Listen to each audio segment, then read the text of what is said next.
Alors, bonsoir. Déjà, pour commencer, juste par curiosité, je voulais savoir qui est graphiste ou typographe dans la salle, pour savoir à qui on s'adresse.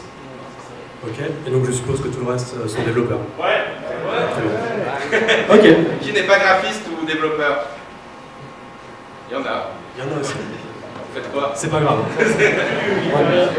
Moi, je voulais savoir qui c'est qui avait vu la vidéo de Prototypo sur le web.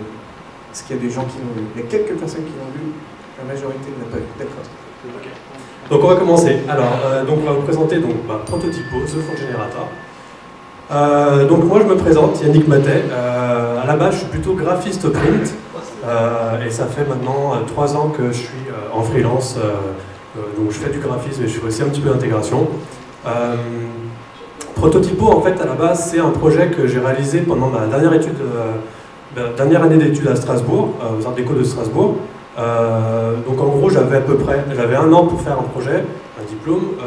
Le typo m'intéressait, le code m'intéressait aussi, sauf que j'y connaissais rien. Et donc en gros j'ai choisi de passer cette année à apprendre les bases de la typo et les bases du code. Et moi donc je suis Louis Rémy, je suis développeur web freelance depuis à peu près 2 ans et j'ai rejoint Yannick sur le projet Prototypo depuis environ 2 mois et demi. Donc, pour vous montrer rapidement, donc, Prototypo, c'est donc un outil qui permet de générer des caractères à la volée, c'est-à-dire qu'on modifie des paramètres sur un glyphe et ça se répercute sur l'ensemble des autres caractères. Et donc, à terme, de pouvoir exporter de la typo. Tu veux montrer les sérifs un petit peu Ouais. Alors, les empattements. Donc, si par exemple on augmente la largeur et la hauteur, tout de suite on voit des choses qui apparaissent. Et avec donc tous les différents sliders qui sont attribués aux empattements, on peut faire quasiment tous les styles d'empattement. Alors, on revient à la présentation. Donc, si on devait résumer Prototypo en une seule image, ça serait celle-ci. Donc, pour vous expliquer un peu rapidement, sur cet ensemble de glyphes, on a seulement 3 variables qui sont le contraste dans le sens l'axe vertical, la graisse, donc l'axe horizontal, et sur la gauche, vous pouvez voir quelques différents empattements. Et tout ça est généré à partir d'un seul glyphe, donc le glyphe qu'on a, le N en vert. Et finalement, pour générer cette multitude de N, j'ai dû mettre à peu près, je sais pas, peut-être 2 minutes, et finalement, de les mettre en page, ça m'a pris plus de temps. Donc c'est vraiment ça, Prototypo, c'est je fais des modifications sur un glyphe et ça se répercute sur l'ensemble des lettres de l'alphabet. Alors comment est né Prototypo? D'où vient l'idée? C'est simplement pour répondre à un problème personnel. Comme je vous disais, la typo m'intéresse toujours, le code aussi, mais de dessiner de la typo, c'est compliqué. Quand on est graphiste, on travaille tous les jours avec la typo, mais d'en dessiner une, c'est quand même complètement autre chose.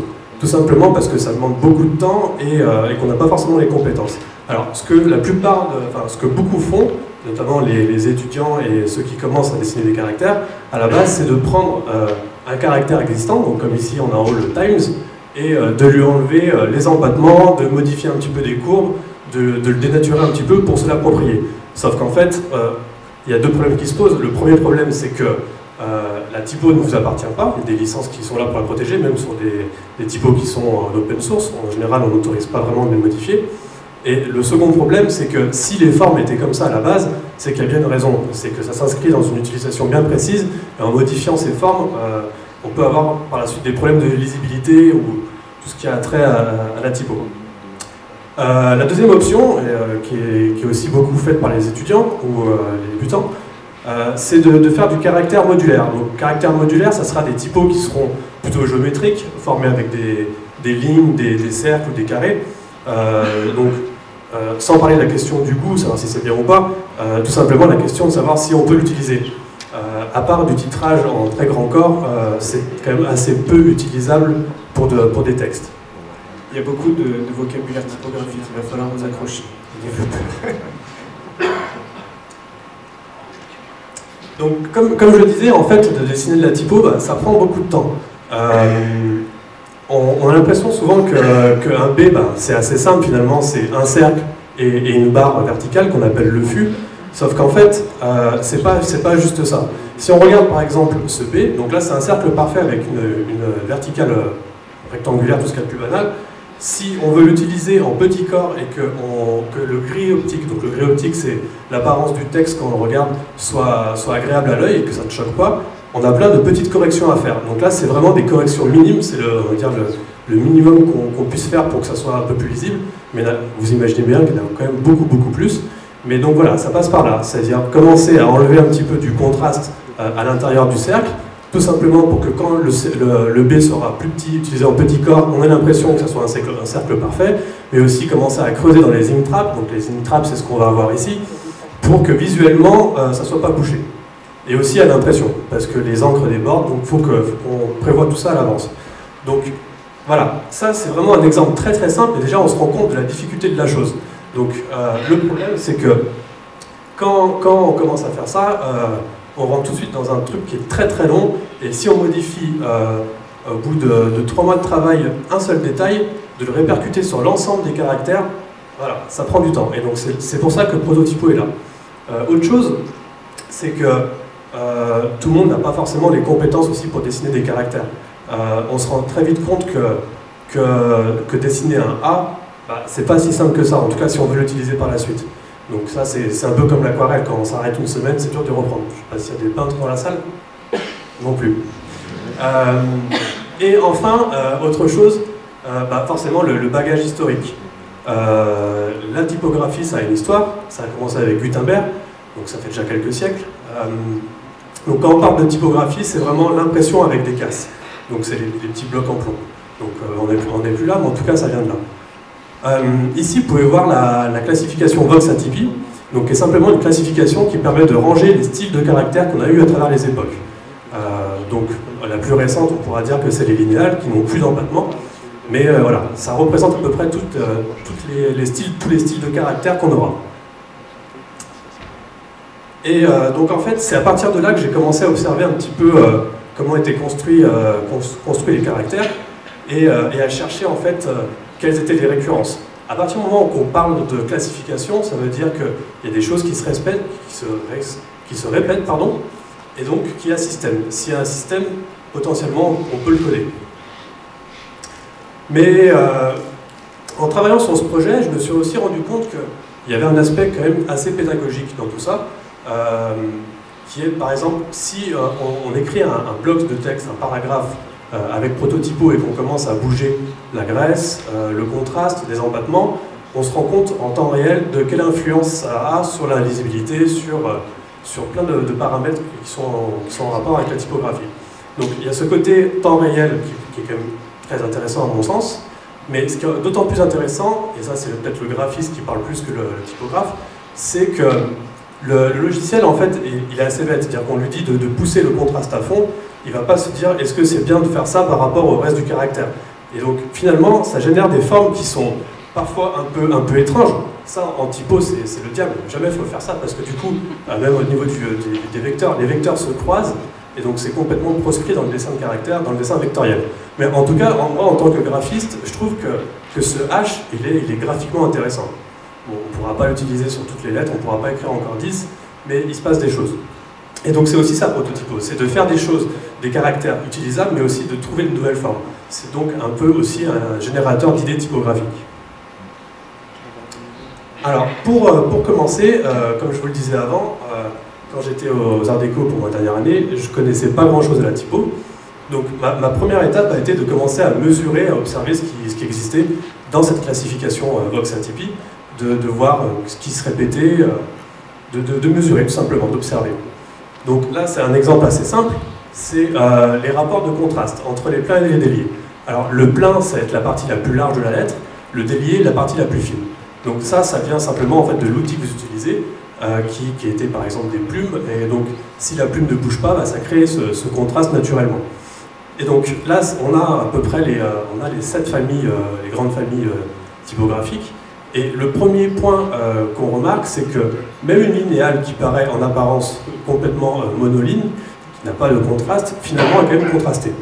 Et donc tout ça rentre dans des petites règles typographiques qu'on va pouvoir ensuite récupérer et utiliser en Prototypo parce que finalement, le but de l'application, c'est que l'utilisateur n'ait pas besoin de se préoccuper de tous ces petits détails, mais simplement générer ces caractères. Donc on a aussi donc, ces corrections qu'on parlait juste avant, sur le B, il y en a quand même beaucoup plus, mais c'était l'exemple le plus parlant. Et pour commencer, j'avais donc besoin, toujours dans l'idée que de prendre un caractère existant, ça ne m'appartenait pas et que j'avais donc besoin de faire mon propre caractère, j'ai eu besoin de créer un caractère qui serait un petit peu un caractère médian entre tous les styles qu'on pouvait avoir. C'est-à-dire un caractère qui, dans ses proportions, pourrait aller autant vers quelque chose de très contrasté comme une bodonie, ou quelque chose de pas du tout contrasté comme l'Arial, linéal, quoi. Et donc c'est ce caractère. Alors, il n'y a pas grand-chose d'original, hein, c'est quelque chose de plutôt basique, mais en tout cas, voilà, dans ses proportions et dans son dessin, il permettait d'aller autant à droite qu'à gauche, que en haut, que vers en bas. Et le point le plus important dans l'application, c'est que chaque point est placé par rapport à un autre point. Si par exemple dans Illustrator vous voulez augmenter la largeur d'une lettre, ce qu'il ne faut surtout pas faire, c'est de prendre les tirettes et d'agrandir votre R. Ce R va être complètement déformé, les rapports, les pleins et les déliés seront complètement faux, et donc on avait vraiment besoin pour ça de créer une relation entre chaque point. Donc c'est quelque chose d'assez simple. Ici, donc, on voit qu'en fait ce point sera toujours placé par rapport à celui-ci, donc après il pourra avoir le paramètre graisse, donc la graisse c'est l'épaisseur de la lettre. Tous les points sont reliés entre eux et au final ils ont tous une parenté avec un seul point qui est donc sur le R est ici, qui lui est en fonction de la chasse. C'est-à-dire que si on augmente la largeur de la lettre, et ce point se déplace, mais tous les autres viennent se placer par rapport à celui-ci. Et donc on n'a pas de lettre qui est déformée, mais vraiment une beauté de personne. C'est été faite en processing. Alors pourquoi processing? Parce que, je vous le répète, à la base je ne suis pas développeur, et que processing c'était plutôt facile d'accès pour moi. Et donc j'ai pu faire cette première version alpha qui était pas mal buggée, mais qui permettait déjà de savoir un petit peu ce qu'on pouvait faire. Et finalement ça fait maintenant 2 ans que j'ai pu toucher, jusqu'au jour où Rémi m'a envoyé un mail. Moi ça faisait à peu près 1 an et demi que je développais des sites internet dans mon coin pour des petites PME locales. Je m'ennuyais un petit peu. Et un jour, un peu par hasard, j'ai découvert la vidéo du projet d'Yannick. Donc j'ai été très impressionné, je me suis dit, j'ai envie de jouer avec ce truc. Où est-ce qu'on le trouve? Donc j'ai regardé la date de la vidéo elle avait 2 ans. Je me suis dit, il y a forcément un logiciel qui doit être sorti, il y a un truc quelque part. Et non, il n'y avait rien du tout. Donc j'ai contacté Yannick pour savoir quel était l'état de son projet et si je pouvais tester le logiciel. Et il m'a répondu pour le premier coup de chance que le projet était stagnant, mais qu'il voulait le redémarrer avec des technologies web, parce qu'il se formait au web et qu'il avait envie de repartir de zéro sur des bases un peu plus saines. Donc ça tombait bien parce que moi je m'embêtais dans mon boulot. Je voulais commencer à créer des applications web, je voulais tester des technologies comme Angular, des choses comme ça. Donc j'ai répondu à Yannick en disant que ce projet m'intéressait et je voulais savoir comment je pouvais faire pour y contribuer. Et là, deuxième coup de chance, Yannick m'a répondu, eh ben, c'est super bien, on peut se voir pour prendre une bière parce que j'habite à la Croix-Rousse. Alors, Yannick, il aurait pu habiter n'importe où dans le monde, mais il se trouve qu'il habitait à Lyon, dans la même ville que moi, à 2 km de là où j'habite. Et pour la petite anecdote, il s'est révélé plus tard qu'on avait même fait un déménagement quelques mois plus tôt, ensemble, sans le savoir.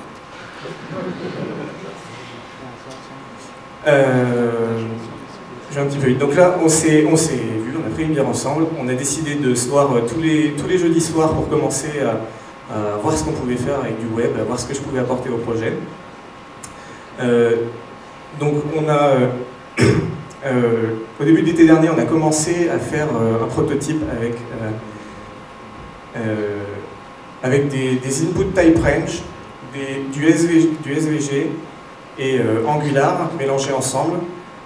On avait des petits sliders qui permettaient de changer la largeur et la hauteur d'un petit carré.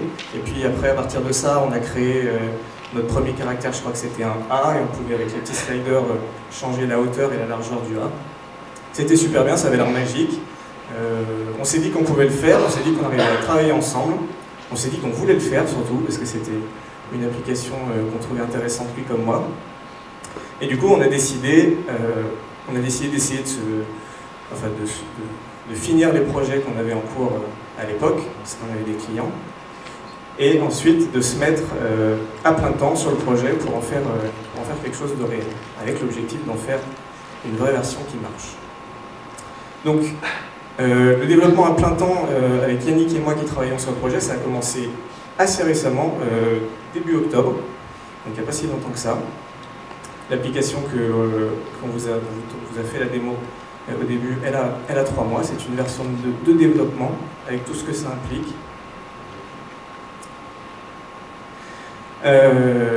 Oui, alors en plus ce qu'on vous a montré au début, l'interface utilisateur, on a commencé à travailler dessus la semaine dernière. Avant ça, depuis début octobre, qu'est-ce que je faisais? J'essayais de faire en sorte que le travail de Yannick soit plus facile.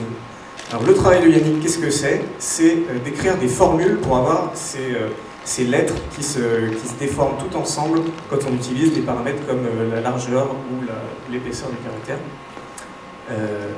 Donc tous ces paramètres, il doit les appliquer à sa typo de base, son caractère de base, qu'il a montré tout à l'heure. Et c'est un travail très compliqué parce que il y a des formes, les lettres, ce sont des formes très, très différentes qui doivent donc tout évoluer de la même manière, et ensuite on doit pouvoir rajouter des empattements dessus qui eux aussi doivent tous se comporter de la même manière avec en fonction des paramètres. Les empattements, c'est ce qu'on voit en dessous des lettres, enfin, les petites barres, pour ceux qui savent pas. Je sais pas si c'est vrai, il y a peut-être des gens qui ne savent pas, des séries fouillées. Donc par itération successive, on en est arrivé finalement à créer un langage pour Yannick. C'est un langage de programmation, on peut dire qu'il n'y a que Yannick dans le monde qui sait utiliser, du coup. Donc je vais vous le présenter parce que, alors oui, il y a un truc qu'on a oublié de dire, c'est que Prototypo, on avait envie d'en faire une application open source. J'imagine que j'ai besoin d'expliquer à personne les avantages de l'open source dans cette salle. On trouve que c'est bien d'amener des gens qui pourront contribuer sur le projet, par exemple, des gens qui pourront contribuer des caractères d'autres langages, des caractères israéliens, des caractères arabes, pour enrichir la typo de base et pour pouvoir faire en sorte que tout le monde dans le monde puisse utiliser Prototypo. Donc, d'où l'utilité supplémentaire d'un langage facile à utiliser pour créer des caractères. Donc je vais essayer de vous l'expliquer, comme ça vous pourrez dès ce soir commencer vous aussi à créer des caractères pour Prototypo si vous le souhaitez. Donc on a un premier paragraphe qui est donc du SVG mixé avec du template Angular. Je ne sais pas si ça vous parle. Donc dans le premier paragraphe, chaque ligne est un segment de la forme de base de notre J. Et ensuite les 2 derniers paragraphes, c'est des composants qu'on va rajouter sur notre forme de base. Alors un segment, je pense que c'est assez gros pour tout le monde, vous voyez au fond de la salle, c'est suffisamment gros, qui ne dit mot consent. Donc un segment, il commence par une commande, donc c'est un peu comme dans toutes les API de dessin en 2D, il y a des commandes qui dirigent un espèce de crayon virtuel. Donc L c'est line to, c'est faire une ligne jusqu'à tel point, on donne les coordonnées du point final de la ligne. Il y a M pour déplacer le crayon, move to. Il y a C pour dessiner des courbes de Bézier, etc. Donc M, ensuite on a les coordonnées du point final de la ligne, qui dépendent d'autres points dans le tracé, avec la variable self, qui dépendent des paramètres que l'utilisateur modifie en temps réel, donc comme l'épaisseur, là, je ne vais pas le dire en anglais, et ensuite des constantes qui sont issues de la fonte que Yannick a dessinée, du caractère que Yannick a dessiné. Sauf qu'en fait, dans les commandes qu'on avait en SVG, c'est pas le même type de dessin qu'on a en typo. Par exemple, la commande curve2 en relative, il faut indiquer les valeurs à notre ordonnée des 2 premières encres et aussi à la fin du point final. Sauf qu'en fait, les 2 premières encres et les 2 premières encres, sont relatives au point de départ. Donc c'est une logique de code qu'on n'a vraiment pas en typo dans les relations entre les points. Un exemple concret, tout simplement, c'est l'origine d'un graphique quand on code quelque chose. C'est en haut à gauche et l'axe des ordonnées va vers le bas.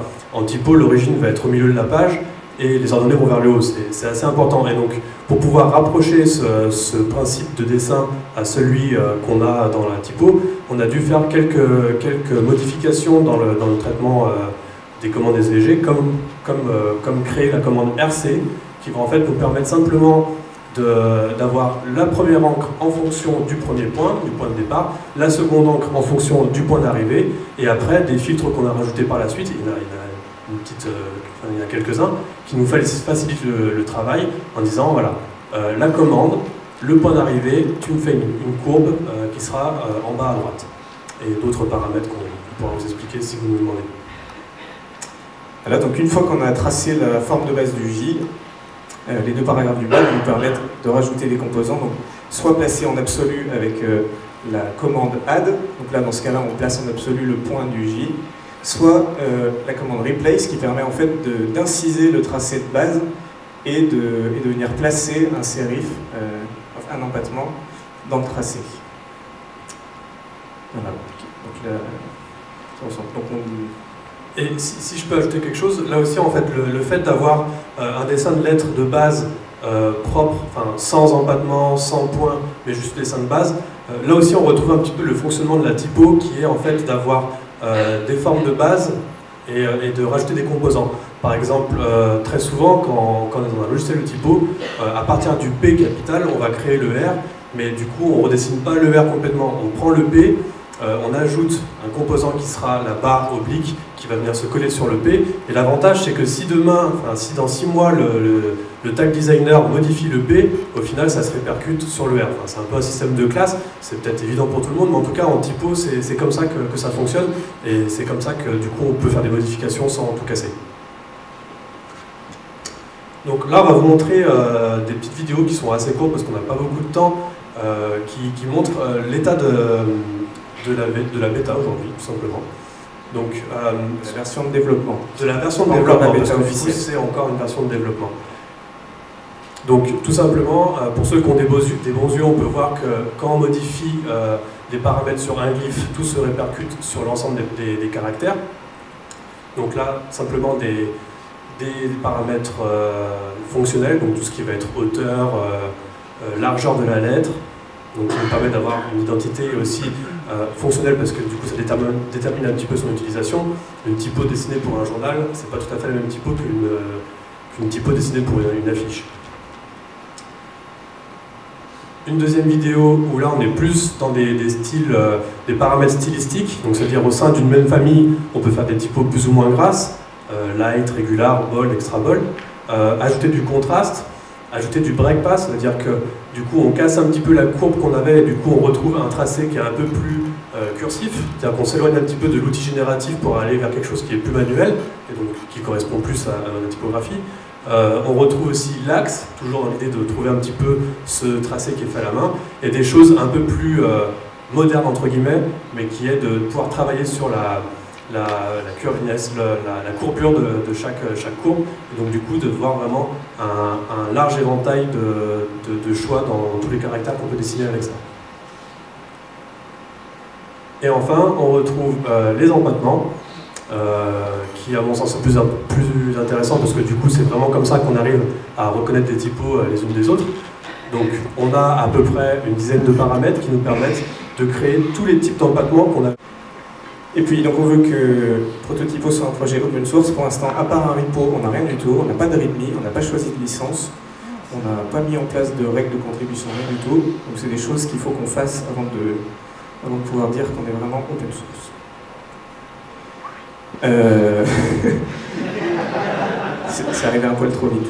Alors Prototypo, c'est un logiciel qui s'adresse principalement aux graphistes, mais j'ai envie de dire, la typographie c'était super dur, et grâce à Prototypo, même les développeurs peuvent créer leur font. Donc je pense que c'est un logiciel qui peut vous intéresser aussi. Pour aller jusqu'à la version 1.0, nos économies vont plus suffire. on a eu l'idée de partir sur une campagne de financement participative. Donc quand la bêta officielle sera publiée, marchera, quand on sera content de nous, quand on sera vraiment content de nous, on lancera on publiera la bêta évidemment, et on lancera une campagne de financement participatif, si tout va bien, en janvier. Donc si ce projet vous intéresse, vous pouvez vous abonner à la newsletter sur le blog, la barre tout en haut du blog, le formulaire tout en haut du blog, ou nous suivre sur Prototypo. Merci. Merci.